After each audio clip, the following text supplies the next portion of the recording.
बेसनचे लाडू म्हटले की सगळ्यांच्याच तोंडाला पाणी सुटतं, पण लाडू मऊ, दाणेदार आणि अगदी तोंडात विरघळणारा कसा करायचा, हे सगळे ट्रिक्स मी आज इथे तुमच्याबरोबर शेअर करणार आहे. नमस्ते, मी पल्लवी. सिम्पली कुकिंग विथ पल्लवीच्या किचनमध्ये तुमचं खूप आणि खूप मनापासून स्वागत आहे. इथे ना आता अर्धा किलो इतकं आपल्याला बेसन लागणार आहे. आता हे बेसन कोणतं घ्यायचं नाही हे पण मी तुम्हाला सांगते. इथे ना आता मी फॉर्च्यूनचं घेते आणि हिरा बेसन पीठ पण चांगलं आहे, पण दुसरं तुम्ही घेऊ नका. ह्याचा मला असा अनुभव आहे की कमीत कमी तुपात छान असे लाडू ह्याचे तयार होतात. आता इथे आपल्याला अर्धा किलो इतकं बेसन पीठ घ्यायचं आहे आणि 350 ग्रॅम इतकी साखर घ्यायची आहे. मला थोडंसं लाडू हे कमी गोड आम्हाला आवडतात म्हणून मी ते 350 ग्रॅम इतकी घेते.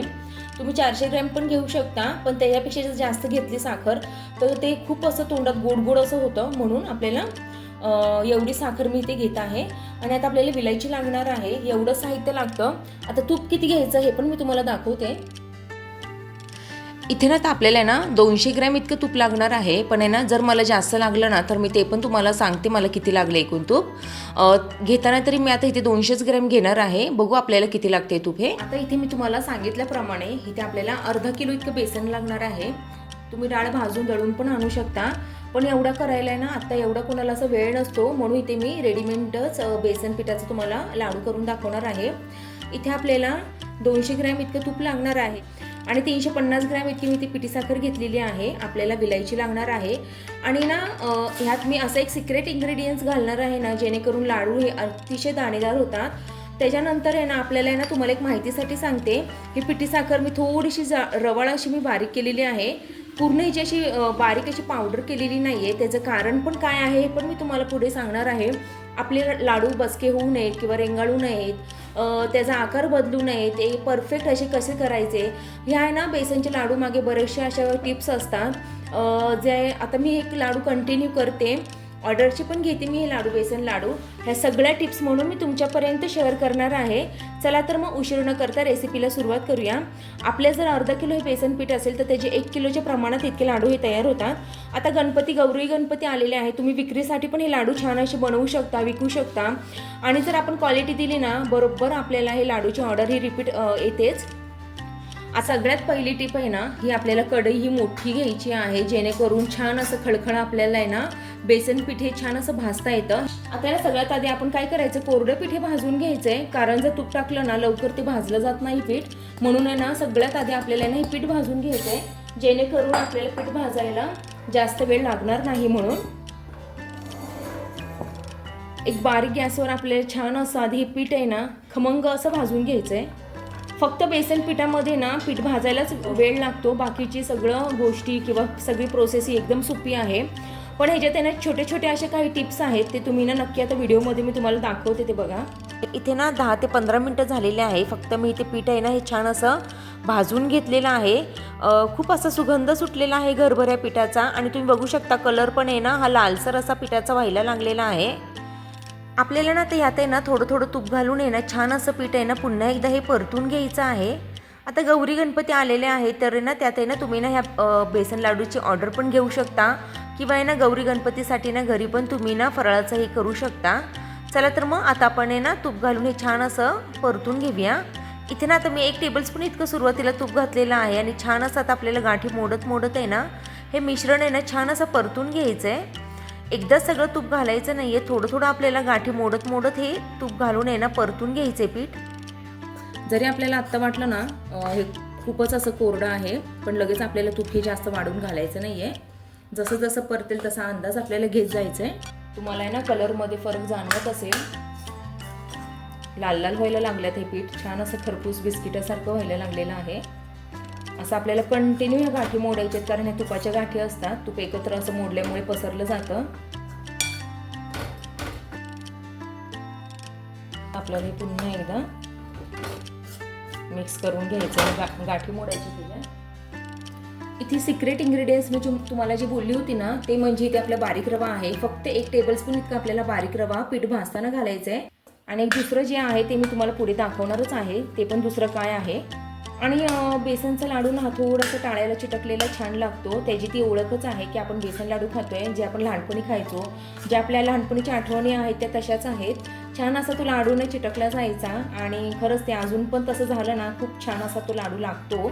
आणि बेसन लाडूच खाल्ल्यासारखा आपल्याला वाटतो, रव्याचा नाही.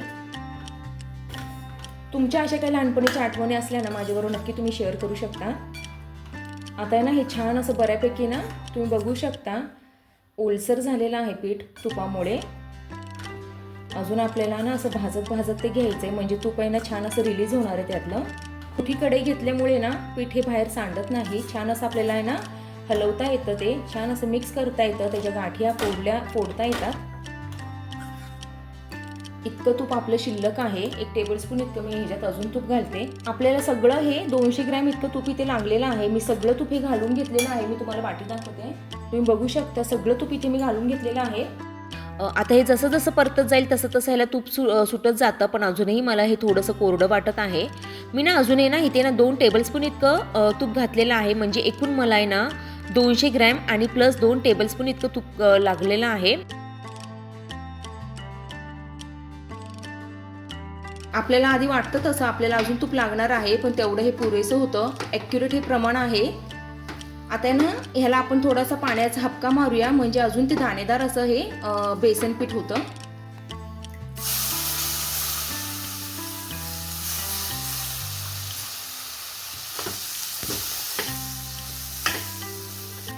याने काय होतं ना बेसन पीठ हे छान असं दाणेदार होतं. तुम्ही बघू शकता छान असं फुललेलं आहे ते.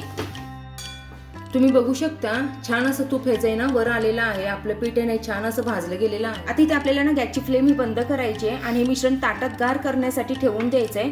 आणि पूर्ण गार झाल्यावरच आपल्याला पिठी साखर घालायचं आहे. पुढे कसं करायचं आहे, काही ते जे ट्रिक असतात हे मी तुम्हाला सगळं सांगणार आहे. मिश्रण आता आपण काढून घेऊया आणि गार होण्यासाठी ठेवून देऊया. हे मिश्रण आपल्याला पसरून ठेवायचं आहे आणि पूर्ण गार करून घ्यायचं आहे. पूर्ण गार झाल्याशिवाय आपल्याला पिठी साखर घालायची नाहीये.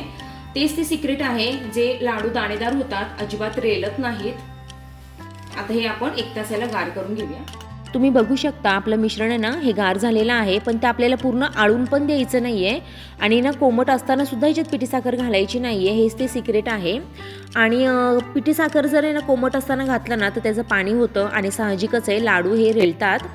आणि दुसरी एक आहे ना ट्रिक अशी आहे की ना पिठी साखर आहे ना ही मी ना जाडसर अशी वाटून घेतलेली आहे, जेणेकरून आहे ना लाडू हे टाळ्याला अजिबात चिटकत नाहीत. आता ना या मिश्रणामध्ये आपल्याला ना पिठी साखर घालून घ्यायची आहे आणि विलायचीची पावडर पण घालून घ्यायची आहे. विलायचीमुळे ना छान असा याला लाडूला फ्लेवर असा येतो. आता हे छान असं आपल्याला मिक्स करून घ्यायचं आहे. इथे ना आपली पिठी साखर मिक्स करून झालेली आहे. अर्धा किलो बेसन पिठाला आहे ना 350 ग्रॅम इतकी पिठी साखर परफेक्ट असं आहे. आता ना आपण हे बांधायला घेऊया. लाडू सहज बांधले जातात एका हाताने, पण हे तुम्ही बघू शकता छान असे बांधता येत आहेत. आपण छान आता हे जे लाडू वळायचे आहेत. अजिबात हे लाडू आहेत ना रेलत नाहीत, कारण आहे ना आपण ते मिश्रण पूर्ण गार होऊन दिलं होतं म्हणून. इथे ना आता मी तुम्हाला आहे ना पुन्हा एकदा ना छान अशा टिप्स सांगते. आपल्याला ना हा छान असा लाडू बनवण्यासाठी ना इथे ना आपल्याला परफेक्ट असा अर्धा किलो बेसन पिठाला आहे ना 200 ते 250 ग्रॅम इतकं तूप लागतं. दुसरी टिप म्हणजे ना इथे आपल्याला बारीक रवा वापरायचा आहे. 1 ते 2 टेबलस्पून इतका बारीक रवा वापरल्यामुळे ना लाडू हा छान असा दाणेदार होतो, तो टाळ्याला अजिबात चिटकत नाही. आणि तिसरी टिप म्हणजे आपल्याला पिठी साखर ही पूर्ण बारीक अशी पावडर बनवायची नाही त्याची, ती थोडीशी आपल्याला रवाळ करायची आहे. त्याने पण छान असे लाडू हे दाणेदार बनतात. ह्या छोट्या छोट्या अशा टिप्स आहेत त्या तुम्ही नक्की फॉलो करा, म्हणजे तुमचे पण लाडू हे इतके छान असे बनतील. चला तर मग आपण सगळे लाडू हे आता बनवून घेऊयात. तुम्हाला हे तोडून दाखवते. अतिशय छान झालेला आहे. तुम्ही बघू शकता मऊ झालेला आहे, पेड्यासारखा झालेला आहे. या गौरी गणपतीला ना तुम्ही हे लाडू ना एकदा नक्की ट्राय करा आणि कसे झाले ना हे मला कमेंटमध्ये सांगायला विसरू नका. चला तर मग पुन्हा भेटूया अशा एका छानशा आणि नवीन रेसिपीमध्ये. तोपर्यंत बाय.